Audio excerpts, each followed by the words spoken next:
Anong pangalan mo, be? Elsa. Uy, kapangalan mo, kapatid ko. Elsa. Ay, buti may friend ako dito. Oo. Pauwi na nga ako ng Mindanao. Ay, talaga? Ngayong 24 ng flight ko. Ay, balik ka na. Oo. Ah, ano na ako dito, mag 3 months, nagpunta lang ako sa anak ko. Nagbakasyon Oo, ka lang pala pagbakasyon dito. Oo. Maganda dito at nalaman mo tong gubat sa kasi syudad. yung anak ko, sabi niya doon ka mama, pinapunta nga ako dito para Lakad-lakad. makapagpahinga daw ako kahit ilang months lang. Oo. Sabi ko mag-uwi na ako kay October pa ako dito eh. Nag-enjoy ka naman. Oo, nag-enjoy talaga ako dito. Siya po yung na-meet ko dito sa gubat sa syudad. Pareho kaming may sugar.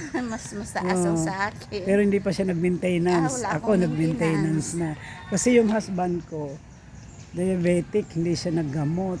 Nagkaroon ng komplikasyon. Ngayon, Wala na siya. sa akin nga, Nag-dialysis, na-amputate yung paa. O, 16 yun. years na ako walang asawa eh. Ako 4 years. Naku, pares pala tayong single. O, sige na, bye na. Pwede ko tong i-content. Okay. Okay, thank you.